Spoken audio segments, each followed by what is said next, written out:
ಎಲ್ಲರಿಗೂ ನಮಸ್ಕಾರ. ನೀವು ನೋಡ್ತಾ ಇದ್ದೀರಾ ಕನ್ನಡ ಸಂಜೀವಿನಿ ಯೂಟ್ಯೂಬ್ ಚಾನಲ್. ನಮ್ಮ ಆರೋಗ್ಯ ನಮ್ಮ ಕೈಲೇ ಇರುತ್ತೆ. ಇವತ್ತು ಡಾಕ್ಟರ್ ಖಾದರ್ ಸರ್ ಅವರು ಹೇಳಿರುವಂತಹ ಜೀವನ ಶೈಲಿ ಬಗ್ಗೆ ಸಂಪೂರ್ಣ ಮಾಹಿತಿ ಕೊಡ್ತೀನಿ. ಡಾಕ್ಟರ್ ಖಾದರ್ ಸರ್ ಅವರು ತುಂಬಾ ರೋಗಗಳನ್ನ 100% ಗುಣ ಮಾಡಿದ್ದಾರೆ. ಅವರು ಹೇಳಿರೋ ರೀತಿ ಸಿರಿಧಾನ್ಯ ಚಿರುಧಾನ್ಯಗಳನ್ನ ಬಳಸೋದ್ರಿಂದ ಕಷಾಯಗಳನ್ನ ಕುಡಿಯೋದು ಜೊತೆಗೆ ಒಳ್ಳೆಯ ದಿನಚರಿ ಜೀವನ ಶೈಲಿನ ರೂಢಿಸ್ಕೊಂಡ್ರೆ ಯಾವುದೇ ಕಾಯಿಲೆ ಇರ್ಬೋದು 6ರಿಂದ 2 ವರ್ಷದ ಒಳಗೆ 100% ಗುಣಮುಖವಾಗುತ್ತೆ. ನಾನು ಪ್ರತಿ ಕಾಯಿಲೆಗೂ ಯಾವ ಕಷಾಯ ಕುಡಿಬೇಕು, ಹೇಗೆ ಸಿರಿಧಾನ್ಯ ಬಳಸಬೇಕು ಅಂತ ವಿಡಿಯೋಸ್ ಮಾಡ್ತಾ ಬರ್ತಾ ಇದ್ದೀನಿ. ಆದರೆ ಜೀವನ ಶೈಲಿ ಬಗ್ಗೆ ದಿನಚರಿ ಬಗ್ಗೆ ಎಲ್ಲ ವಿಡಿಯೋದಲ್ಲೂ ಹೇಳಬೇಕು ಅಂದರೆ ತುಂಬ ಲೆಂತಿ ವಿಡಿಯೋ ಆಗ್ತಾ ಇದೆ. ಅದಕ್ಕೋಸ್ಕರ ಡಾಕ್ಟರ್ ಖಾದರ್ ಸರ್ ಅವರ ಜೀವನ ಶೈಲಿ ಬಗ್ಗೆ ಸಂಪೂರ್ಣ ಮಾಹಿತಿ ಕೊಡ್ತೀನಿ. ಇದನ್ನು ಕರೆಕ್ಟಾಗಿ ಫಾಲೋ ಮಾಡಿ.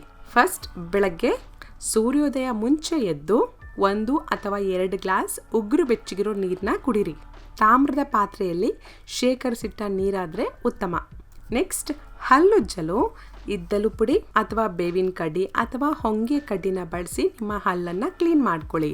ನಿಮಗೆ ಬೇವಿನ ಕಡ್ಡಿ ಹೊಂಗೆ ಕಡ್ಡಿ ಸಿಕ್ಕಲಿಲ್ಲ ಅಂದರೆ ನಿಮ್ಮ ಬೆರಳನ್ನು ಬ್ರಷ್ ಆಗಿ ಬಳಸ್ಬೋದು. At least 100% natural organic chemical free tooth ಪೇಸ್ಟ್ನ ಬಳಸಿ. ಇದ್ರ ಬಗ್ಗೆ ಆಲ್ರೆಡಿ ನಾನು ವಿಡಿಯೋ ಮಾಡಿದ್ದೀನಿ, ಒಂದ್ಸಲ ನೋಡಿ. ನಂತರ ಸೂರ್ಯೋದಯ ಸನ್ರೈಸ್ ಟೈಮಲ್ಲಿ ಆರೆಂಜ್ ಕಲರ್ ಕಿರಣಗಳನ್ನ 10 ನಿಮಿಷ ಕಣ್ಣು ತುಂಬಿಕೊಂಡು ನೋಡಿ. ನಂತರ 10 ನಿಮಿಷ ಬಿಸಿಲಿನಲ್ಲಿ ಧ್ಯಾನ ಮಾಡಬೇಕು. ಟೋಟಲ್ ಆಗಿ 20 ನಿಮಿಷ ಸನ್ ಬಾತ್ ಮಾಡಿ, ಸೂರ್ಯ ಸ್ನಾನ ಮಾಡಿ. ಅದರಿಂದ ವಿಟಮಿನ್ ಡಿ ಡಿಫಿಷಿಯನ್ಸಿ ನಿಮ್ಗೆ ಯಾವತ್ತೂ ಬರಲ್ಲ. ನಿಮ್ಮ ಕಣ್ಣಿನ ಆರೋಗ್ಯಕ್ಕೂ ತುಂಬಾ ಒಳ್ಳೆಯದು. ಸನ್ ಬಾತ್ ನಂತರ ಕನಿಷ್ಠ 90 ನಿಮಿಷ ಅಂದರೆ 1.5 ಗಂಟೆ ವಾಕ್ ಮಾಡಬೇಕು. ಫಾಸ್ಟಾಗಿ ವಾಕ್ ಮಾಡಿ ಅಂತ ನಾನು ಹೇಳ್ತಾ ಇಲ್ಲ, ಸ್ಲೋ ಆಗಿ ವಾಕ್ ಮಾಡಿ. ಆದರೆ ಕಂಟಿನ್ಯೂಸ್ ಆಗಿ ವಾಕ್ ಮಾಡಬೇಕು, ಎಲ್ಲೂ ಸ್ಟಾಪ್ ಮಾಡಬಾರ್ದು. ಕಂಟಿನ್ಯೂಸ್ ಆಗಿ 1.5 ಗಂಟೆ ವಾಕ್ ಮಾಡೋಕ್ಕಾಗಲ್ಲ ಅಂದರೆ ಬೆಳಗ್ಗೆ 1 ಗಂಟೆ ಮಾಡಿ, ಸಂಜೆ ಸೂರ್ಯಾಸ್ತ ಟೈಮ್ಗಿಂತ ಅರ್ಧ ಗಂಟೆ ಮುಂಚೆ ಅರ್ಧ ಗಂಟೆ ವಾಕ್ ಮಾಡಿ. ಸೂರ್ಯಾಸ್ತ ಟೈಮಲ್ಲೂ ಅಟ್ಲೀಸ್ಟ್ 10 ನಿಮಿಷನಾದರೂ ಸನ್ ಬಾತ್ ಮಾಡೋದಕ್ಕೆ ಟ್ರೈ ಮಾಡಿ. ನೆಕ್ಸ್ಟ್, ಸ್ನಾನಕ್ಕೆ ತಣ್ಣೀರು ಅಥವಾ ಉಗುರು ಬೆಚ್ಚಗಿರೋ ನೀರನ್ನು ಮಾತ್ರನೇ ಬಳಸಬೇಕು. ನಂತರ ಕಷಾಯನ ಕುಡಿಬೇಕು. ನಿಮಗೆ ಯಾವ ಕಾಯಿಲೆ ಇರುತ್ತೋ ಆ ಕಾಯಿಲೆಗೆ ಸೂಚಿಸಿರುವಂತಹ ಕಷಾಯಗಳನ್ನ ಕುಡೀರಿ. ಕಷಾಯಗಳನ್ನ ಉಗುರು ಬೆಚ್ಚಗಿರುವಾಗಲೇ ಕುಡಿಬೇಕು. ತುಂಬ ಬಿಸಿ ಇದ್ದಾಗ ಕಷಾಯನ ಕುಡಿಬಾರ್ದು. ಮೇಡಮ್, ನಮ್ಗೆ ಯಾವ ಕಾಯಿಲೆನೂ ಇಲ್ಲ, ನಾವು ಯಾವ ಕಷಾಯ ಕುಡಿಬೇಕು ಅಂದರೆ, ನಿಮಗೆ ಕಾಯಿಲೆ ಬರಬಾರ್ದು ಅಂದರೆ ರೋಗ ನಿರೋಧಕ ಶಕ್ತಿ ಹೆಚ್ಚಿಸುವಂತಹ ಕಷಾಯಗಳನ್ನ ಕುಡೀರಿ. ಅದ್ರ ಬಗ್ಗೆ ವಿಡಿಯೋ ಇದೆ, ನೋಡಿ. ನೆಕ್ಸ್ಟ್, ನಿಮ್ಮ ಆಹಾರದಲ್ಲಿ ಅಂದರೆ ತಿಂಡಿ, ಮಧ್ಯಾಹ್ನದ ಊಟ, ರಾತ್ರಿ ಊಟದಲ್ಲಿ ಸಿರಿಧಾನ್ಯ ಅಥವಾ ಚಿರುಧಾನ್ಯನ ಬಳಸಿ. ಅಕ್ಕಿ ಗೋಧಿ ಏನಕ್ಕೆ ತಿನ್ನಬಾರ್ದು ಅಂದರೆ, ನೀವು 100 ಗ್ರಾಮಷ್ಟು ಅನ್ಪಾಲಿಶ್ಡ್ ರೈಸ್ನ ತಿಂದರೆ ನಿಮಗೆ ಕೇವಲ 0.5% ಮಾತ್ರ ಫೈಬರ್ ನಾರಿನಾಂಶ ಸಿಗುತ್ತೆ. 100 ಗ್ರಾಮಷ್ಟು ಗೋಧಿ ಬಳಸಿದ್ರೆ 1.5% ಮಾತ್ರ ನಾರಿನಾಂಶ ಫೈಬರ್ ಸಿಗುತ್ತೆ. ಆದರೆ ಸಿರಿಧಾನ್ಯದಲ್ಲಿ 8ರಿಂದ 12% ಫೈಬರ್ ಇರುತ್ತೆ. ಅಂದರೆ ಅಕ್ಕಿಗಿಂತ 15ರಿಂದ 25 ಪಟ್ಟು ಜಾಸ್ತಿ ಫೈಬರ್ ಇರುತ್ತೆ. ಇನ್ನು ಚಿರುಧಾನ್ಯದಲ್ಲಿ 3ರಿಂದ 7 ಪಟ್ಟು ಹೆಚ್ಚಾಗಿ ಫೈಬರ್ ಇರುತ್ತೆ. ಅದಕ್ಕೋಸ್ಕರನೇ ಡಾಕ್ಟರ್ ಖಾದರ್ ಸರ್ ಅವರು ಸಿರಿಧಾನ್ಯ ಅಥವಾ ಚಿರುಧಾನ್ಯನ ತಮ್ಮ ಆಹಾರದಲ್ಲಿ ಬಳಸಿ ಅಂತ ಹೇಳ್ತಾ ಇದ್ದಾರೆ. ಮೇಡಮ್, ಸಿರಿಧಾನ್ಯ ಅನ್ನ ತಿನ್ನೋಕ್ಕಾಗಲ್ಲ, ಟೇಸ್ಟೇ ಇರಲ್ಲ ಮೇಡಮ್ ಅಂದರೆ, ಸಿರಿಧಾನ್ಯದಿಂದ ಎಲ್ಲ ರೀತಿಯ ತಿಂಡಿಗಳನ್ನ ಮಾಡ್ಕೋಬೋದು. ಇಡ್ಲಿ, ದೋಸೆ, ಪಡ್ಡು, ಕಿಚಡಿ, ವೆಜ್ ಬಿರಿಯಾನಿ, ಉಪ್ಪಿಟ್ಟು, ಗಂಜಿ, ಹೀಗೆ ತುಂಬ ರುಚಿಕರವಾಗಿ ಸಿರಿಧಾನ್ಯದಲ್ಲೂ ಮಾಡ್ಬೋದು. ನಾನು ಕೆಲವು ಸಿರಿಧಾನ್ಯದ ತಿಂಡಿಗಳನ್ನ ಮಾಡಿ ತೋರಿಸಿದ್ದೀನಿ, ವಿಡಿಯೋಸ್ ಡಿಸ್ಕ್ರಿಪ್ಷನಲ್ಲಿರುತ್ತೆ, ನೋಡಿ. 3 ಟೈಮು ಸಿರಿಧಾನ್ಯನೇ ಬಳಸಬೇಕಾ, ಚಿರುಧಾನ್ಯ ಬಳಸಬಾರ್ದಾ ಅಂದರೆ ಬಳಸ್ಬೋದು. ನನ್ನ ಸಲಹೆ ಏನು ಅಂದರೆ, ಬೆಳಗ್ಗೆ ಸಿರಿಧಾನ್ಯದಿಂದ ಮಾಡಿರೋಂಥ ತಿಂಡಿನ ತಿನ್ನಿ, ಮಧ್ಯಾಹ್ನ ಚಿರುಧಾನ್ಯನ ಬಳಸಿ.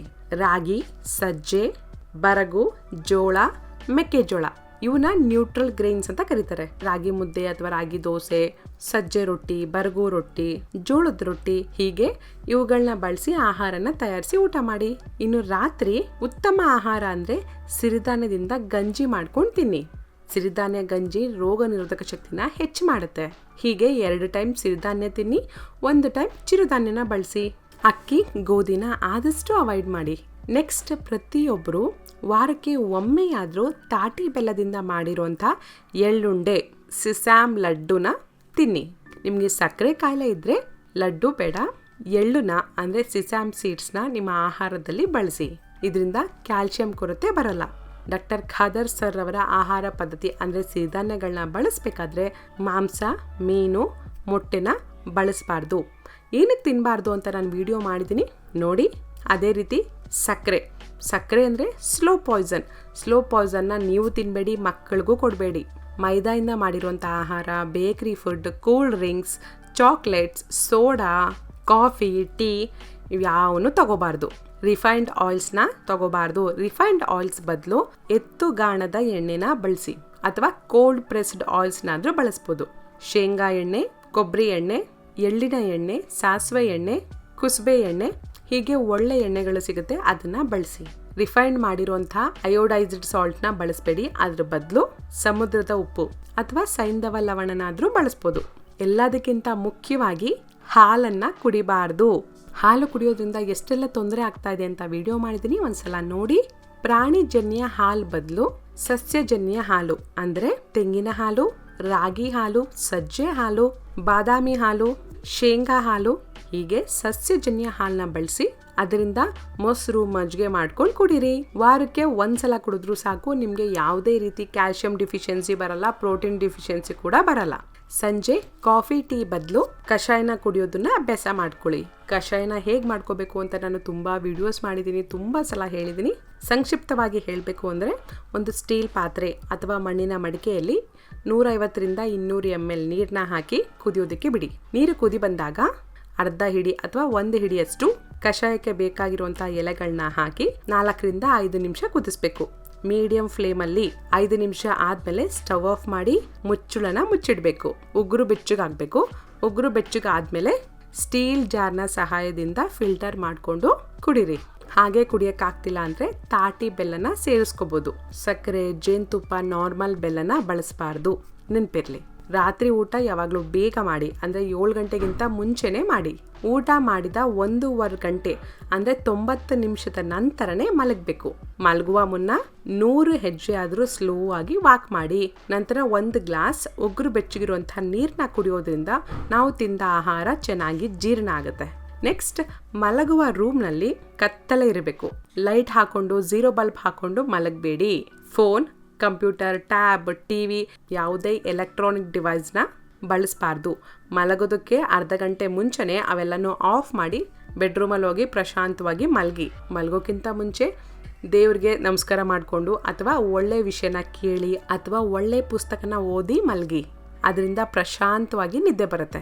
ಹೀಗೆ ಪ್ರತಿದಿನ ಈ ಜೀವನ ಶೈಲಿನ ಅನುಸರಿಸಬೇಕು. ಇದೊಂದು ಡಯಟ್ ಪ್ಲಾನ್ ಅಲ್ಲ, ಆಹಾರ ಪದ್ಧತಿ, ಜೀವನ ಶೈಲಿ.